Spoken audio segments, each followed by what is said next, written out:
السلام عليكم. بمناسبة السنة الهجرية كل عام وانتم بخير للشعب الجزائري العظيم، وربي يبعد علينا هذا الوباء ويرحم الشهداء ويرحم اللي ماتوا في كوفيد لجناف. ربي يعطيهم الصبر وربي يرحمهم، ان شاء الله يكون مثواهم الجنة يا رب العالمين. اليوم عندي رد لرئيس الجمهورية، نقول له احترم عقول الجزائريين، احترم عقول الجزائريين، احترم عقول الجزائريين.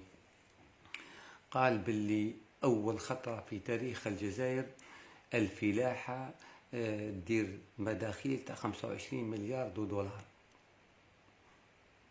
هذا حلمي وحلم كل جزائريين، البديل للفلاحة ونحبسوا من المحروقات.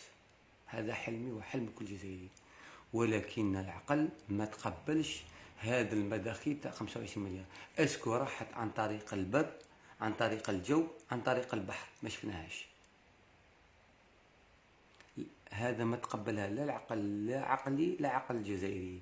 تقول 80% اللي راهم حاملين ربي و20% السما مش حاملين ربي. ما لا احترم عقول الجزائريين تاع 20%.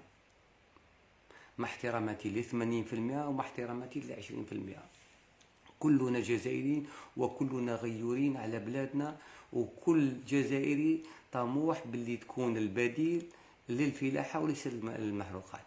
ملا عليوي هذا تاع الاتحاد الفلاحي اللي قال بوتفليقة الكادر قال له ندير لك استبار تاع 5 ملايين، هو اللي حقق المداخيل تاع 25 مليار بهذا بعليوي.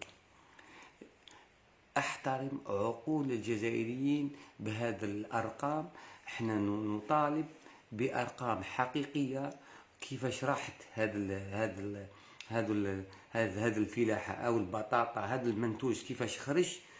خرجتوه عن طريق الجو ولا البحر ولا البر؟ ما شفناهمش. احنا شفنا الطوماطيش تلح في شلف، ما لقاوش وين يديروها. التشينا في بوفريك عملوا لي يلوحوا فيها يطيشوا فيها، ما لقاوش وين يصدروها. الثوم يلوحوا فيه في واد سوفي، ما لقاوش وين يصدروه يطيشوا فيه. احتراما للفلاحين تاعنا، وكلونا في كوفيد 19 وما جبناش، والحمد لله والحمد لله والحمد لله. احتراما للفلاحين الجزائريين اللي داروا، وليست احتراما للعليوي هذا اللي قال ندير لك استمارة تاع 5 ملايين. وشكرا.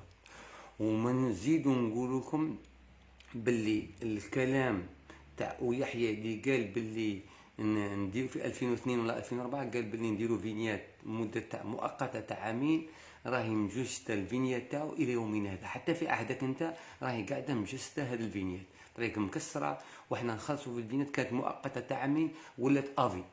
وشكرا.